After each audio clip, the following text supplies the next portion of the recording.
25 సంవత్సరంలోనే స్థాపించిన అతి పురాతనమైన శివలింగం భవానీ శంకర స్వామిగా ఉన్న అష్టదళ పద్మ శివలింగేశ్వర స్వామి వారికి మహాశివరాత్రి పర్వదినాన పురస్కరించుకొని ప్రత్యేక పూజలు నిర్వహించారు. తామరాడ గ్రామంలో వేయించేసి ఉన్న ఈ మహాశివుని చూసేందుకు భారీ సంఖ్యలో భక్తులు తరలివచ్చి స్వామివారిని దర్శించుకున్నారు. ఆలయానికి వచ్చిన భక్తులకు గురువు సత్యనారాయణార్యులు, గంధం బాబి, తోట రామగోపాలకృష్ణ దర్శన ఏర్పాట్లను చేశారు. పలువురు సహాయ సహకారాలతో త్రివేణి సంగం ప్రయాగ గంగానది గోదావరి నుంచి తీసుకువచ్చిన త్రివేణి సంగమ నదీ జలాలతో పవిత్ర మారేడు దళాలతో భక్తులచే స్వయంగా అభిషేకాలు ఆలయ గురువు సత్యనారాయణార్యులు చేయించారు. మహాశివరాత్రి సందర్భంగా స్వయంగా భక్తులు అభిషేకాలు చేయడం తమకు ఎంతో ఆనందంగా ఉందని, ఆలయానికి వచ్చిన భక్తులు తమ అదృష్టంగా భావిస్తున్నామని భక్తులు తెలిపారు. బుధవారం తెల్లవారుజాము నుండి తామరాడ, పాలెం, గోనాడ, ఎస్ఎంఆపురం గ్రామాల ప్రజలు భారీ సంఖ్యలో మహిళలు తరలివచ్చి స్వామివారిని దర్శించుకున్నారు.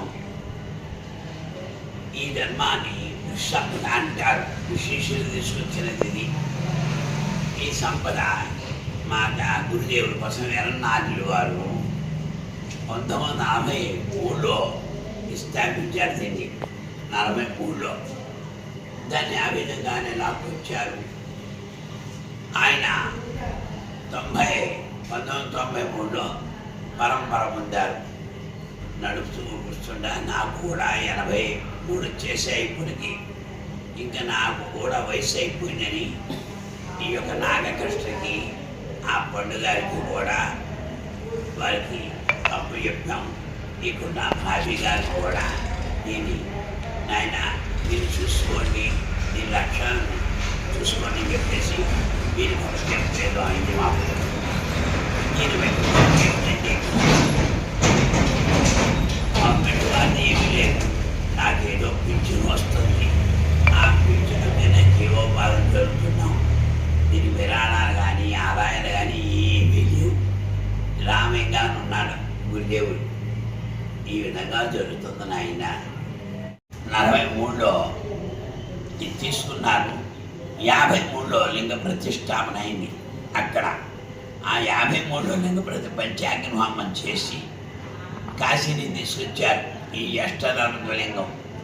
అప్పటి నుంచి కూడా ఆ యొక్క లింగానికి ఆ విధంగానే కానీ ఏదో దాన ధర్మం లేకుండా నిర్మలంగా అనుష్ఠానం చేసుకుంటూ కార్యక్రమాలు. ఒక నెల రోజుల క్రితం నుంచి కూడా దీన్ని ఏదో విధంగా మనం ఆశ్రమాన్నే ఈ ఇందులో కలిసినటువంటి అష్టదళ పద్మ శివలింగాన్ని కలిసినటువంటి ఈశ్వరుని కూడా ఏదో రకంగా మనం అభివృద్ధి చేయాలనే ఉద్దేశంతో మేము ఇక్కడ ఆశ్రమానికి కొన్ని మార్పులు చేర్పులు చేయడం జరిగింది. ఈరోజు శివరాత్రి పర్వదినం సందర్భంగా శివరాత్రి పర్వదినాన్ని కూడా ఇక్కడ ఘనంగా చేసుకోవాలనే ఉద్దేశంతో భక్తులందరూ కూడా తెల్లవారుజాము నుంచి భక్తులందరూ కూడా దర్శనం చేసుకున్నారు. ఈరోజు రాత్రి 12 గంటల వరకు ఏదో ఒక కార్యక్రమంతో ముందుకు నడిపించాలనే ఉద్దేశంతో మేము దీన్ని ప్రతి వారం కూడా ఇక్కడ శివుడికి వచ్చి దర్శనం చేసుకునే విధంగా మనం ఏర్పాటు చేయాలనే ఉద్దేశంతో దీన్ని ముందుకు తీసుకెళ్లాలనే ఉద్దేశంతో మనం దీన్ని ప్రారంభించడం జరిగింది. కార్యక్రమాన్ని ముందుకి దిగ్విజయంగా నడిపిస్తామని నడిపించడానికి ఆ శివాజ్ఞ తప్పకుండా ఉండాలని కోరుకుంటున్నాను. మహేశ్వర సాక్షాత్ పరబ్రహ్మ తస్మై శ్రీ గురవే నమః.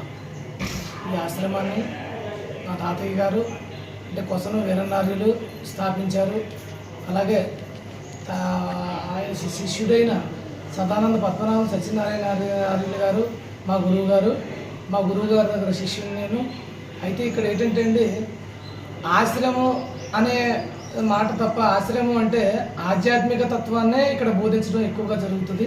అంటే శివలింగం అని చెప్పేసి శివ పూజలు బాగా తక్కువగా జరిగేవి.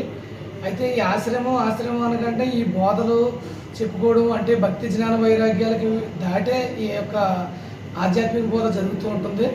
ఈ ఆధ్యాత్మిక బోధ వల్ల సమస్తాన్ని అంటే మమాత్మ సర్వభూతాత్మ అన్నట్టుగా సమస్త ఆత్మలను కూడా సమానంగా చూపించి ఆ యొక్క పరమాత్మను చూపించారు మా గురువు గారు.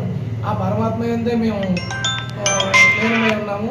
అదే నిర్గుణ స్వరూపంగా మేము భావన చేసుకుని ఆ భావనలోనే సమస్తం కూడా మసలుకుంటున్నాము. గురుదేవులైన సదానంద పద్మం సత్యనారాయణ గారికి నమస్కారం చేసుకుంటాం. ఈ ఆశ్రమం మేము ఇక్కడ దీక్ష తీసుకొని 1996లో దీక్ష తీసుకున్నామండి. అయితే అప్పటి నుంచి కూడా ఈ ఆశ్రమం మంచి పవర్ఫుల్ అయిన ఆశ్రమం అని ఏ అనుష్ఠానం చేసినా సరే సంకల్పం నెరవేరుతుంది.